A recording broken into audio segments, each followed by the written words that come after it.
Amigas, amigos de ATV, una vez más con ustedes a través de la pantalla amiga de ATV Valdivia, el canal de los valdivianos, para llegar hasta ustedes con un nuevo programa de Contrapunto. Tenemos un gran invitado en el día de hoy. Recuerdo que partimos con don Carlos Villarroel Machuca, doctor Villarroel, muy conocido, muy querido también por la sociedad valdiviana. Pasamos posteriormente con don Patricio Miranda Olivares, abogado, igualmente una figura respetada en la sociedad nuestra. Y hoy día vamos con un dirigente de los trabajadores, un dirigente obrero, que tiene una larga y bonita trayectoria en el plano sindical. Vamos a hacer lo mismo que ocurrió con nuestros invitados anteriores. Vamos a recordar un poco lo que era el sindicalismo antes del 73, fecha del golpe de Estado civil-militar.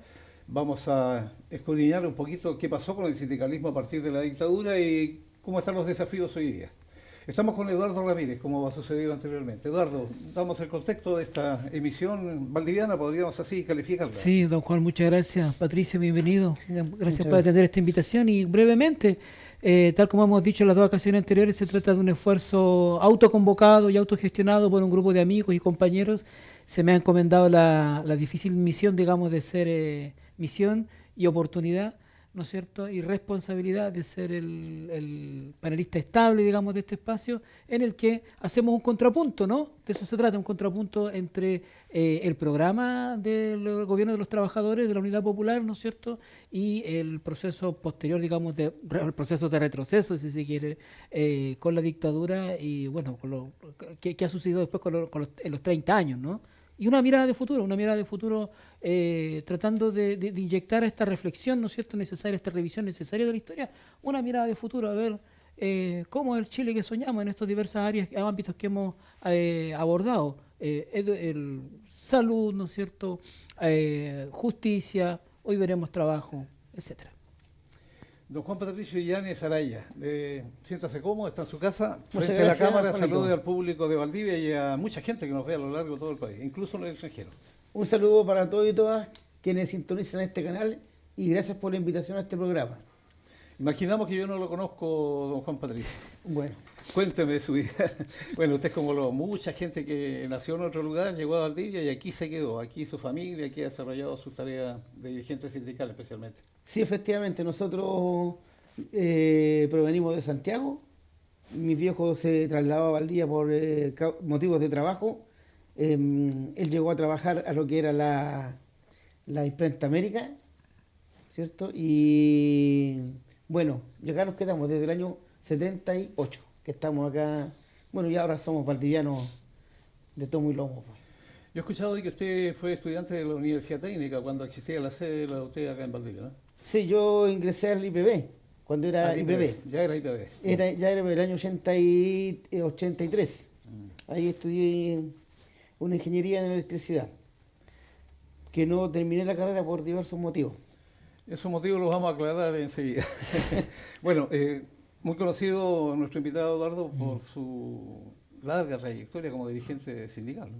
Sindical y Política. vecinal, y Mm. claro, y también un dirigente, hay que decirlo, digamos, más, más allá de que está aquí a mi lado en este momento, ¿no es cierto? Un dirigente con una larga trayectoria social, muy conocido en Valdivia.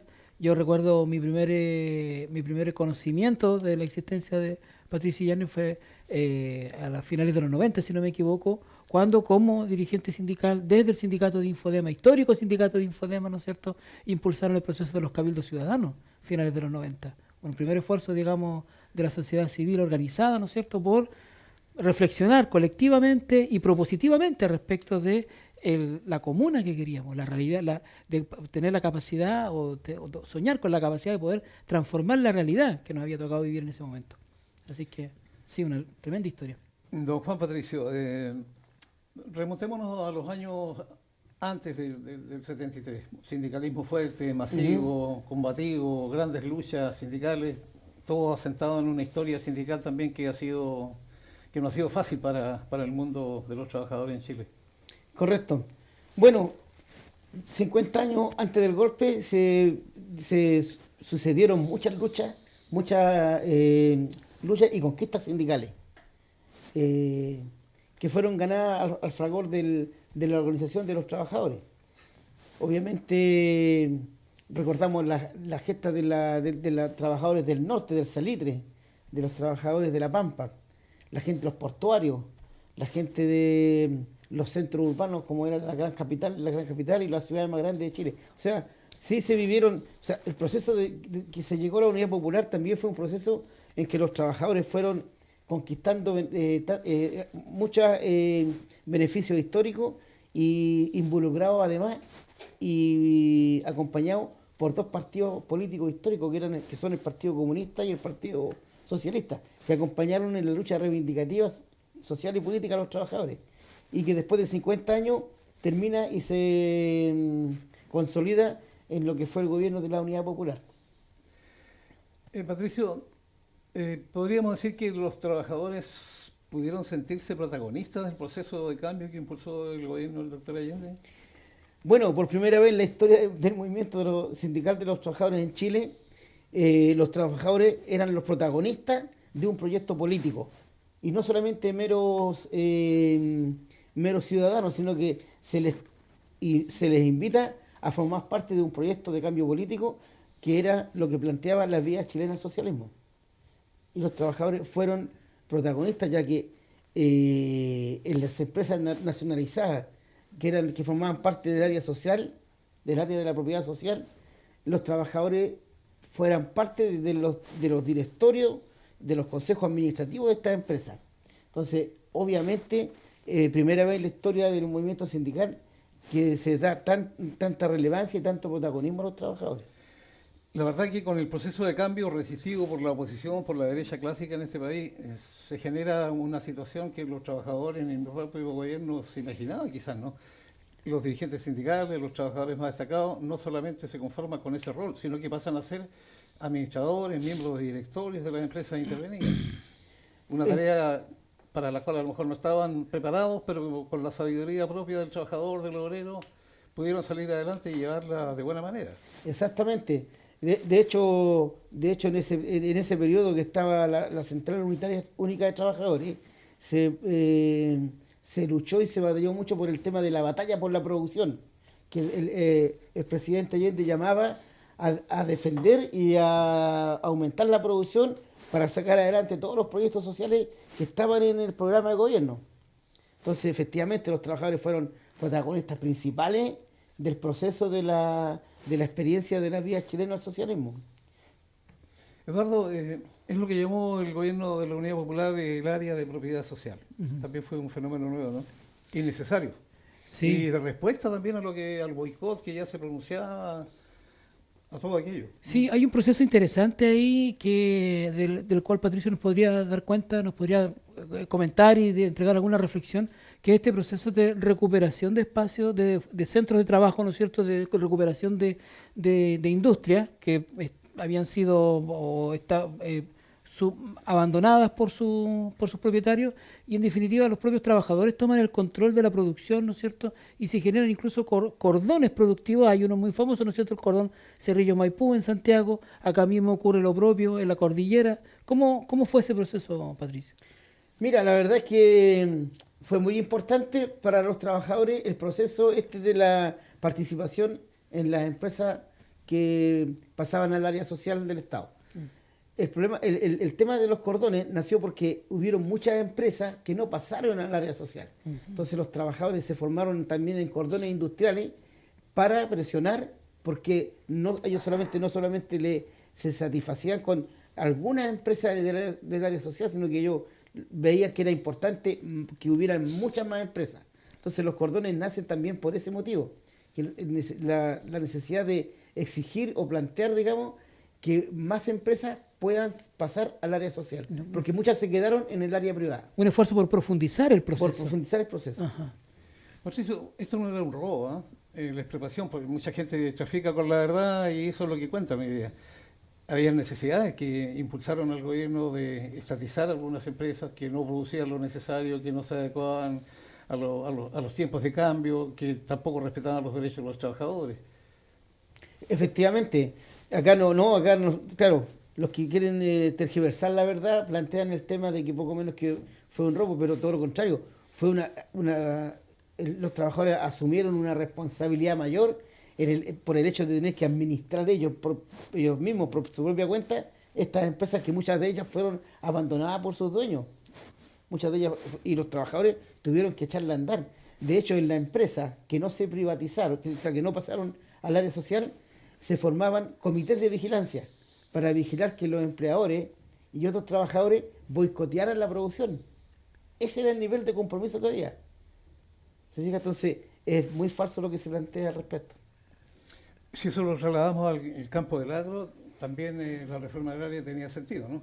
Porque existían latifundios, entiéndase, grandes extensiones de terrenos que no estaban, que no producían, que no estaban sembrados, que no bastaba con plantar una cantidad y el resto quedaba abandonado. Se producía un déficit desde el punto de vista alimentario para el país, de producir bienes propios para la alimentación de la gente.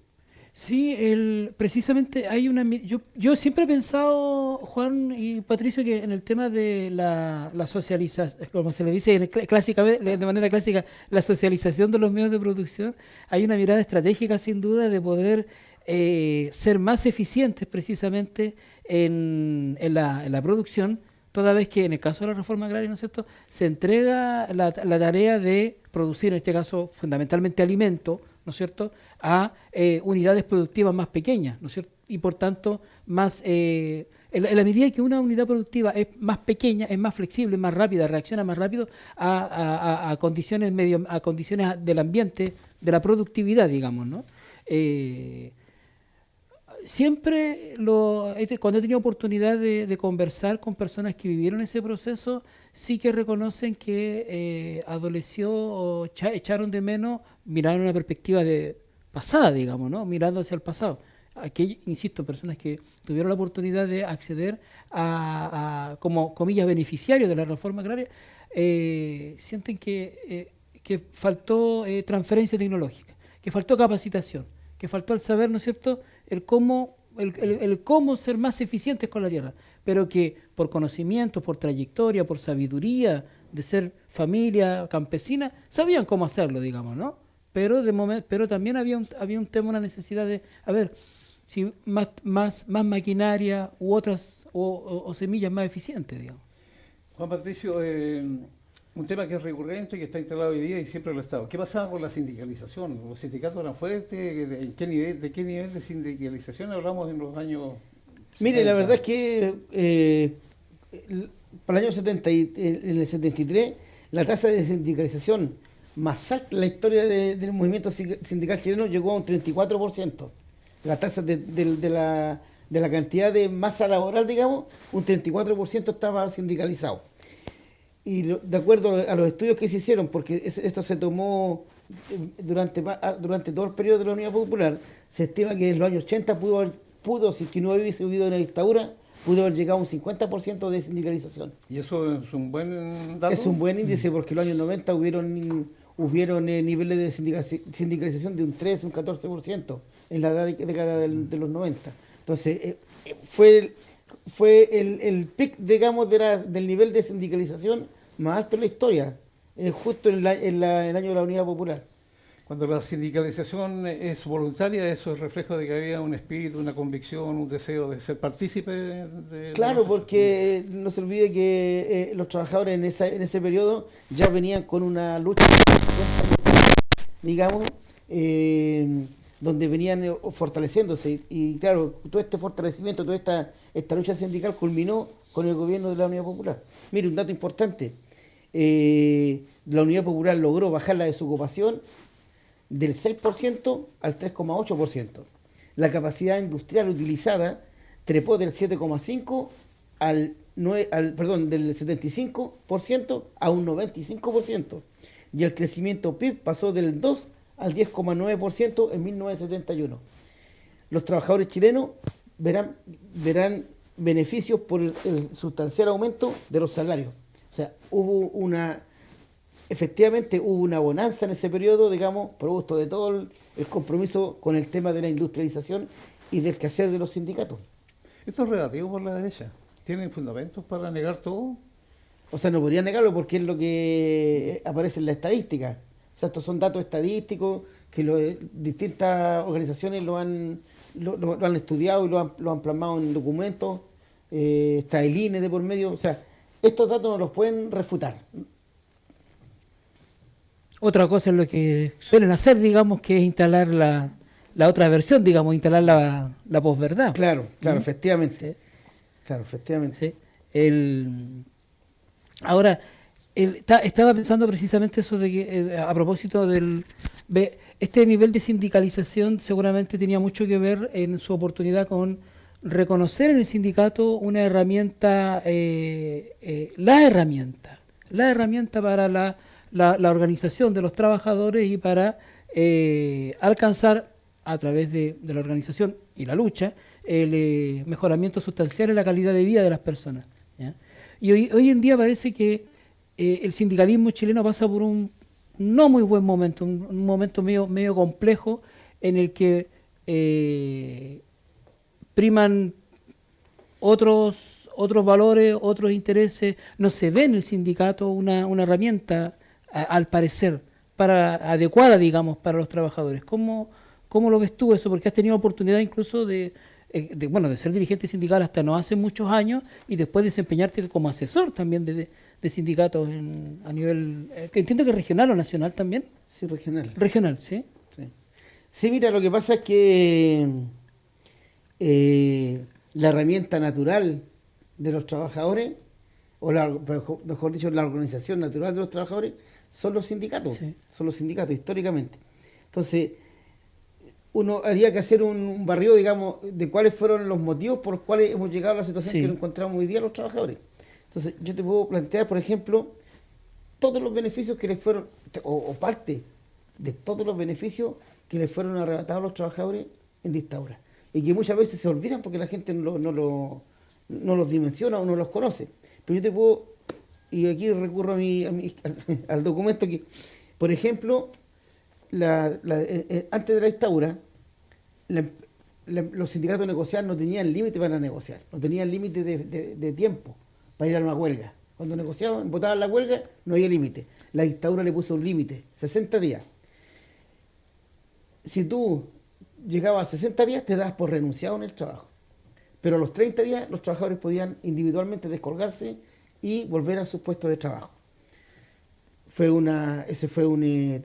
Imagínate, le pusieron tope 60 días y si tú a los 60 días volvías, te das por renunciado en el trabajo. Antes del golpe, para despedir al 10% o más de trabajadores en un lugar de trabajo, el empleador tenía que contar, o la empresa, con la venia del Ministerio de Economía y el Ministerio de Trabajo. No se podía despedir gente en forma masiva. En el 1981 se deroga ese impedimento y entra en vigencia el artículo 155, letra F, que le otorgaba manga ancha a los empleadores para despedir a trabajadores sin ninguna limitación. Sí, entonces, eso se pasó posterior al golpe. Los pagos de años de servicio, cuando un trabajador trabajaba 20 años en una empresa y lo despedían, la empresa le pagaba los 20 años. En dictadura le rebajaron el monto y pusieron como tope 5 años. Si trabajaba 25, le pagaban 5.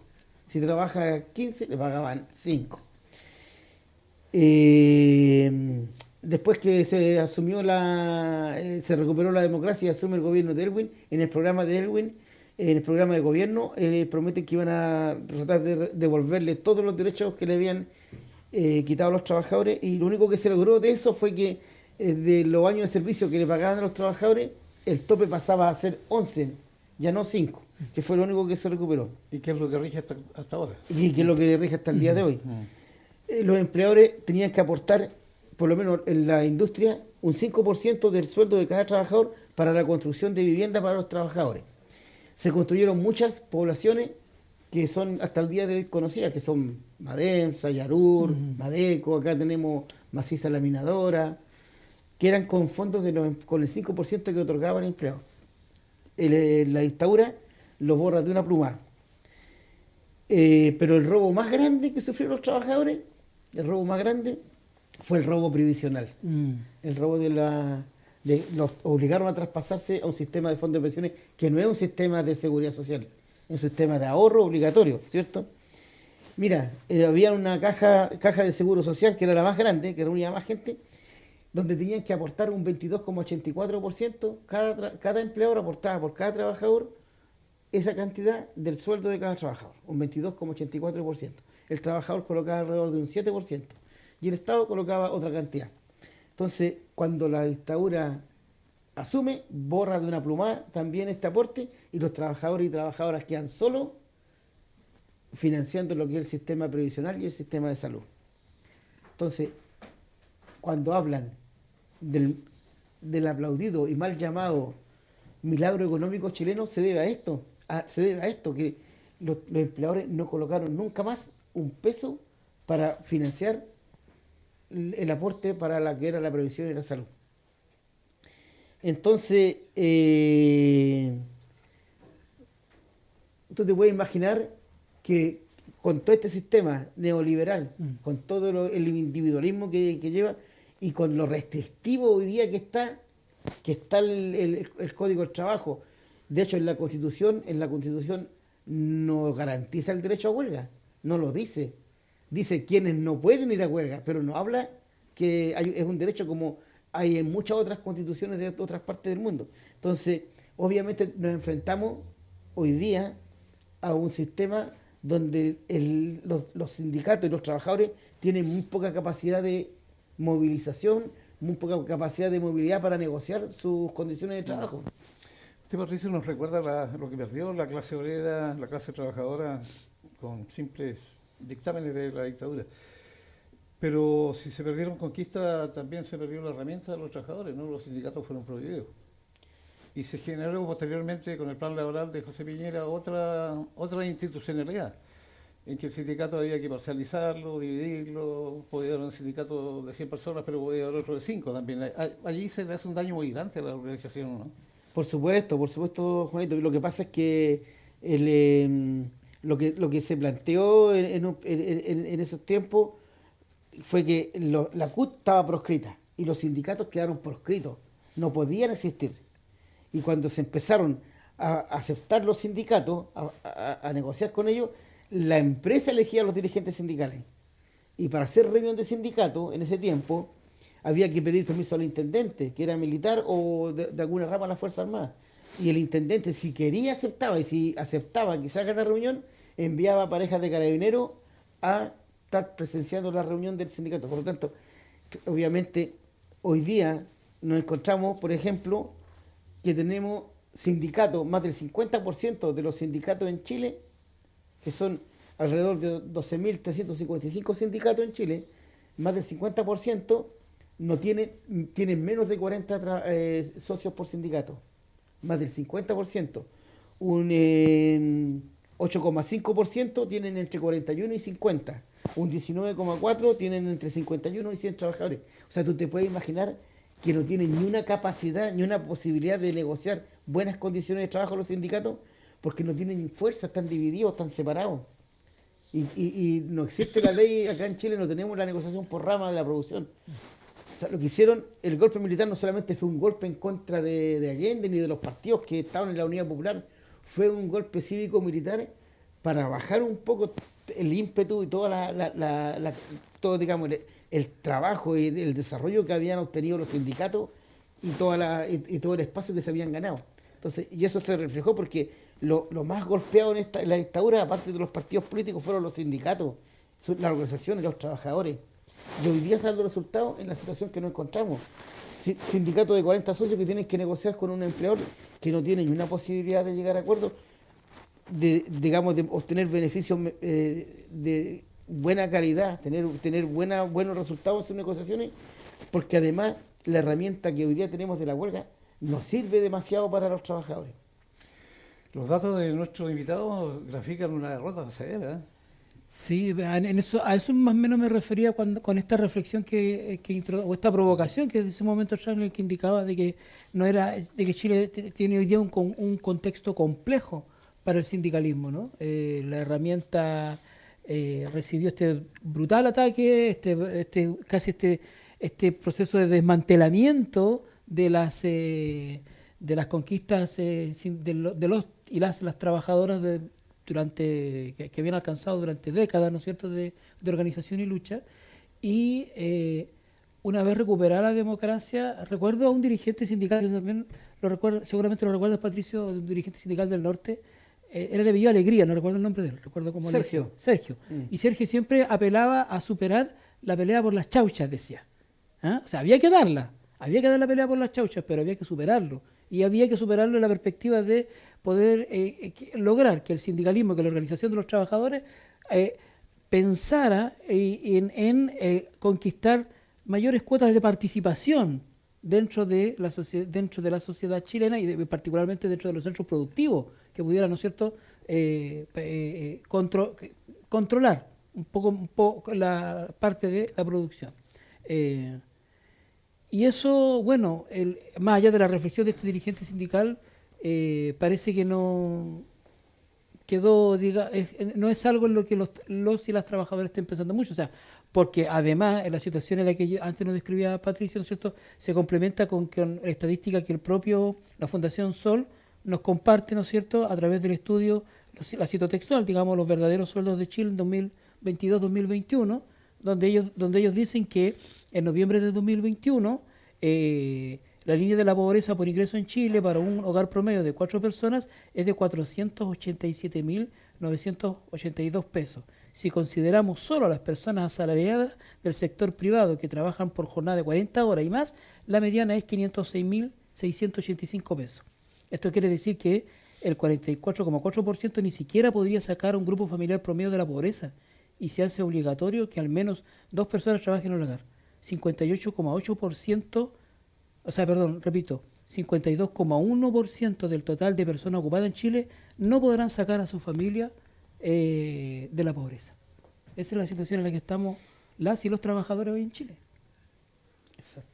Exacto. Bueno, no te olvides que todo esto trajo consigo lo que se llama hoy día la precarización del trabajo. Uh-huh. Entonces, obviamente eso ha llevado, ha arrastrado a que cada vez, si lo actualizamos hoy día, la corrupción que existe de los empresarios, sobre todo del alimento, tú te das cuenta que los menguados salarios que aparecen en el estudio de la Fundación Sol, obviamente no alcanzan para satisfacer ni siquiera la canasta básica mínima para una familia de 4 personas. Bueno, va todo de la mano, o sea, digamos, aquí ha habido un avance impresionante, digamos, de las ganancias de los empleados, de los empresarios por sobre el flagelo de los trabajadores. Entonces, obviamente, esto es resultado de toda esta lucha entre trabajadores y los patrones, digamos, derechamente. Entonces, bueno, aquí están los resultados porque son nefastos. Sí, por favor. Sí, no, digamos. No, te iba a plantear, Patricio, que en toda esta variación que tuvo el respeto a los trabajadores, sus derechos, sus conquistas, las posibilidades de poder obtener salarios justos, el proceso de negociación colectiva es una gran camisa de fuerza para los sindicatos, ¿no? Es complejo ese proceso, tú lo sabes bien porque asesoras benévolamente a muchos sindicatos cuyos dirigentes no tienen la expertise, no tienen el conocimiento ni la experiencia como para sentarse frente a los representantes patronales y obtener un cachito así de aumento real sobre los salarios. Sí, efectivamente nosotros hemos constatado en todos estos años que hemos estado en el mundo de los trabajadores que, por ejemplo, hay sindicatos del cobre, por ejemplo, los sindicatos del cobre, los del petróleo, que tienen la capacidad económica para contratar asesores, pueden lograr y avanzar, obviamente, en sus negociaciones colectivas. No así más del 90% de los trabajadores del país que están dentro de estas cantidades de socios que son menores en los sindicatos, negocian en condiciones muy desfavorables. Hemos estado, y a ti te consta que hemos estado viendo casos de sindicatos y ayudándolos, donde sindicatos pequeños se enfrentan a la empresa en mediación y todo, y ellos llevan 2 abogados, llevan contadores, llevan equipos asesores, y los trabajadores no tienen a nadie. Entonces, una de las soluciones es capacitar a concha a los trabajadores para que manejen todo el tema de la contabilidad de la empresa, el tema de los números, el tema de las leyes. O sea, se requiere hoy día un avance importante y de la concientización también, si los trabajadores están así porque hemos abandonado la política, hemos abandonado nuestra conciencia de clase ha sufrido un extravío, hemos perdido. Entonces hay que recuperar ese espacio social y político donde intervengan los trabajadores y obviamente la formación sindical es importante para poder tener dirigentes que puedan ir más allá de lo que mencionaba Eduardo, que es ir más allá de las chauchas. Pero por ahora hay que pelearla Claro. Y ver de qué forma se sale Mm. de este entramado que es complicado a mí, mire, nosotros ayudamos sin ningún interés a los sindicatos, los asesoramos sobre todo en sus negociaciones colectivas, sin cobrarles ni un peso porque lo hacemos por solidaridad, pero llega a dar pena que hoy día los dirigentes están en un estado en que no, no tienen las herramientas como para enfrentarse a estos procesos. Y estamos obligados nosotros a entregarles herramientas para que puedan cumplir un rol como, porque da pena, se dan vueltas y tratan de obtener lo mejor los dirigentes y chocan con la pared y no pueden avanzar más. Eso tu diagnóstico, ¿qué receta darías tú, Patricio, con la experiencia que tienes?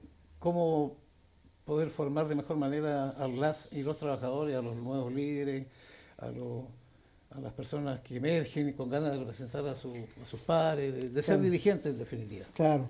Ese es un aspecto. Eh, ¿Qué hacer? ¿Cómo hacerlo? Bueno, es bien difícil, no hay muchas recetas, pero sí hay algunas cosas en las cuales nosotros, por lo menos de los 30 años que fui dirigente, nosotros depende mucho del interés, del entusiasmo que le ponga cada dirigente o dirigente en proyectar el sindicalismo más allá de su organización, ir un poco más allá. Ejemplos hay ejemplos, por ejemplo, conversábamos con los compañeros el otro día de la cervecería Kuman y ellos negocian casi como grupos de sindicatos, negocian con la empresa, porque pertenecen a la CCU, ¿cierto? Y ellos son Kuman, pero como la Kuman es dueño la CCU es dueño de Kuman, entonces ellos, por ahí hay una lucecita, digamos, de negociar por grupo. En los años 90, los trabajadores del grupo Lucic, principalmente los compañeros de Madeco, encabezados por Héctor Velázquez, que no nos acompaña, falleció hace un tiempo atrás. Héctor armó una coordinadora de sindicatos del grupo Lucic, buscando una solución a cómo enfrentamos la nueva forma de organización que se han dado los empresarios, que es por grupo económico. Esa sería como habían hecho ahora el grupo, los sindicatos de los retail. Es una forma que yo encuentro positiva de ir enfrentando. El problema es con los sindicatos que tienen empresas sueltas, digamos, más Claro. pequeñas, que no están ligados a estos grandes grupos económicos. Ahí es donde también tenemos que hincar el diente, Claro. no abandonarlo, y los sindicatos que tienen más trayectoria ir en apoyo y rescate de estos trabajadores. Un ejemplo positivo estos días, porque terminaron recién su proceso de negociación colectiva, fue el sindicato Progresur de Los Lagos. Freddy Lovera, su presidente, nos comentaba de que obtuvieron buenos beneficios, progresaron en sus conquistas. Yo quiero decir, ¿necesariamente un sindicato daña los intereses de la empresa? ¿O se necesitan empresarios con una mirada más amplia para saber que son aliados en lo que Sí. a cada uno conviene? Sí, no, yo creo que por la experiencia personal que yo viví donde trabajé, los sindicatos son un aporte al proceso productivo de la empresa. Son un aporte porque son los más interesados en mantener la fuente de trabajo de sus compañeros de trabajo y compañeras. Entonces, muchos empleadores, obviamente, lamentablemente, los ven como enemigos, como adversarios que hay que derrotar. Y si es posible no darles nada, no darles nada. Entonces, yo creo que hay una concepción errada de parte de muchos empleadores que ven a los trabajadores como enemigos. Y no es así, los trabajadores pueden ser un gran aporte a la producción, pero también necesitan ser compensados y tener sus libertades que se necesitan para poder ejercer el trabajo en los sindicatos. Usted está más cerca hoy día, o sea, siempre ha estado cerca de los sindicatos y todo aquello, pero está en otra posición. Es funcionario de la Seremi del Trabajo, nada menos, ahí nos encontramos todos los días. Y han sucedido algunos hechos que son positivos, ¿no? Nada menos que reducir la jornada, cuando usted me dice las jornadas laborales, ¿no? Se luchaba por las 8 horas diarias desde tiempos inmemoriales y hoy día estamos avanzando a que sean 40 horas a la semana en beneficio de la familia especialmente. El sueldo mínimo por vez primera ha subido de manera justa, podríamos decirlo, ¿no? yo recuerdo que los aumentos del salario mínimo eran a veces 6.000 pesos, 4.000 pesos, porque no se podía desestabilizar a las pymes. Siempre se escudan en las pymes, ¿eh? Pero han sucedido hechos que son positivos también en este andar del actual gobierno. ¿Usted cree que hay condiciones como para seguir avanzando? Bueno, mire, para empezar, difícil el tema de la pregunta, para seguir avanzando, yo creo que políticamente estamos dependiendo mucho digamos, de la oposición, en pero obviamente es avanzado, o sea, el hecho de las 40 horas es un gran logro para los trabajadores y trabajadoras también. El hecho del tema de la, del tema de las mujeres que pueden el tema de los niños, que pueden por el cambiar la jornada, los horarios de la jornada, el tema del ingreso mínimo, que es muy importante para los trabajadores, pero ahí ya hemos visto algunos problemas con algunos empleadores que le dicen a los trabajadores, no, si ustedes ya están ustedes ya están en el ingreso mínimo, les pago 400, más la gratificación, más un bonito, y no, la idea es que el ingreso mínimo es el ingreso mínimo, el sueldo base, aparte de los beneficios que tienen, pero ya muchos empleadores están tratando de buscar la forma de no respetar la ley. Pero sí, obviamente mire, y ahora el tema de la previsional, el tema previsional es súper importante, sobre todo para los que están por jubilar y para los jubilados, que están jubilados. Sí, se ha avanzado harto, Juanito, el tema de muchas reformas que han venido por parte del gobierno y que son positivas para los trabajadores. Eduardo. Sí, sería interesante, adecuado, creo yo, sería adecuado una mirada desde el Estado que propicie la profesionalización de los dirigentes sociales. Particularmente, ya que estamos hoy día hablando del mundo del trabajo, de los dirigentes sindicales. Nos planteaba recién Patricia, ¿no es cierto?, que se adolece de formación, se adolece de tener herramientas. Mira, es que, perdón, aclaremos los conceptos, digamos, ¿no? Más que un tema de formación, porque ¿quién mejor puede opinar e intervenir en su realidad que aquel que la vive diariamente, digamos, ¿no? Entonces, aquel que vive diariamente situaciones de abuso, de vulneración de sus derechos, ¿quién mejor que él o ella puede hablar y defender sus derechos, obviamente, ¿no? Pero claro, adelante se ponen estos expertos, ¿no es cierto?, en la cosa jurídica, en la cosa contable, financiera, tributaria de la empresa, ¿no? Y ponen eso sobre la mesa como parte de los argumentos de la negociación. Ahí es cuando yo pienso de que es adecuado que exista, o sería adecuado porque no existe hoy día, una profesionalización de los dirigentes sociales, en el que efectivamente hay un esfuerzo desde el Estado por formarlos en lo técnico que tiene que ver con lo tributario, con lo contable, con lo legal, etcétera, digamos, ¿no?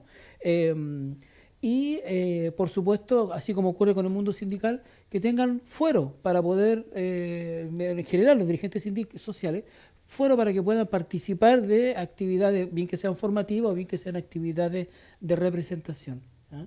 Y que inclusive pudieran, en una situación muy ideal, que pudieran recibir fondos públicos para el desarrollo material de infraestructura de la propia organización sindical, su propia sede, qué sé yo, ¿no? Y también recursos para poder gestionar, para poder moverse, para poder salir en representación de sus asociados. Fuera de cámara, en un momento atrás nomás nos comentaba Patricia, ¿no es cierto?, que en situaciones de quiebra de las empresas, los dirigentes sindicales quedan en la misma situación que sus colegas, que sus compañeros. Entonces, así como los compañeros quedan de brazos cruzados y sin poder, digamos, y sin poder resolver el tema de llevar la chaucha para levantar el plato por otro en la casa, ¿no es cierto? Aún así el dirigente sindical tiene que disponer de su tiempo, tener la capacidad para poder disponer de su tiempo y continuar haciendo su labor en representación de sus socios en la mesa de negociación en la cual se está repartiendo lo poco y nada que le pueda quedar a la empresa, a ver si al dirigente, a ver si a los trabajadores y a las trabajadoras les alcanza algo, digamos, ¿no? Afortunadamente en algunas ocasiones particulares ha habido la mirada de que primero los trabajadores, después veamos cómo la liquidez de las demás deudas, ¿no? Pero en casos contados. Sí. Nos vamos acercando al minuto de despedirnos, Patricio. No sé si lo quiere hacer con algún mensaje especial. Yo quiero recordar que hace poquitos días se realizó en el Teatro Cervantes un acto conmemorativo por los 50 años del golpe civil-militar, especialmente pensado en los trabajadores. Y hubo un par de testimonios de dos dirigentes antiguos que fueron reconocidos. Recuerdo a Benito Larcón, que dice en un video que le hicimos, la peor derrota, dice, la lucha que no se da, y hay que darla. Y otro mensaje de otro dirigente reconocido, Rolando González, que fue maestro en su profesión, llama a los trabajadores a educarse, a estudiar, a no dejar de estudiar. Yo creo que eso está muy ligado a las tareas y a las responsabilidades nuevas que tienen los dirigentes, ¿no? No pueden dejar de estudiar. Tienen que hoy día los trabajadores tienen que estar más capacitados y aprender lo que más puedan, para poder representar de mejor manera los intereses de sus asociados, de los trabajadores. Tienen que estar, prepararse, y yo sé que hay esfuerzos enormes de trabajadoras y trabajadores, pero solo no van a avanzar mucho. Se necesita una cosa que es súper importante, que es la unidad de los trabajadores. Tienen que estar unidos, tienen que apoyarse mutuamente, tienen que buscar la forma de cómo volvemos un poco o recuperamos esa tradición antigua de los trabajadores, que era apoyarse, las mutualidades, las cooperativas, en fin. El ser humano tiende por lo general a eso, tiende a buscar apoyo. Entonces yo creo que hay esfuerzos, pero esos esfuerzos tienen que ser mancomunados. No pueden funcionar en la lógica que nos metieron en la lógica de mercado esta, que cada uno se raja con sus propias unitas. No, hay que salir de eso y buscar la unidad. Y sí, obviamente es importante la capacitación de los trabajadores en su conjunto. De hecho, en los tiempos en que se originan los movimientos sindicales en el norte, lograron tener imprentas, escuelas. Entonces, ahí tenemos que apuntar. Eso. Bueno, hemos dialogado con Juan Patricio Illanes Araya, un excelente invitado para observar el mundo del trabajo desde la perspectiva de los dirigentes sindicales, sus organizaciones, los sindicatos. Hay que consolidar las organizaciones sindicales. Eduardo, vamos a continuar este programa, tenemos nuevos invitados, parece, ¿no? Tenemos nuevos invitados, por supuesto que sí. La próxima semana esperamos tener la oportunidad de conversar con don Luis Díaz, quien fue alcalde electo en nuestra comuna.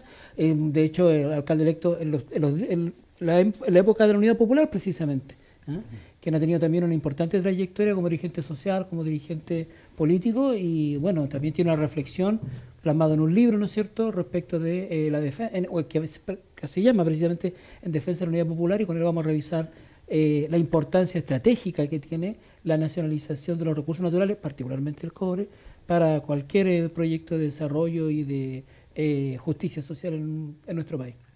Gracias a nuestro invitado por haber venido, por habernos acompañado, a ustedes que nos siguen desde diversas plataformas en internet, a través de la pantalla, por supuesto, también de ATV. Les agradecemos la atención dispensada y quedan invitados para una nueva emisión de este programa. Contrapunto, así se llama, Contrapunto, con un nuevo y tan interesante invitado como el que hemos tenido hoy día.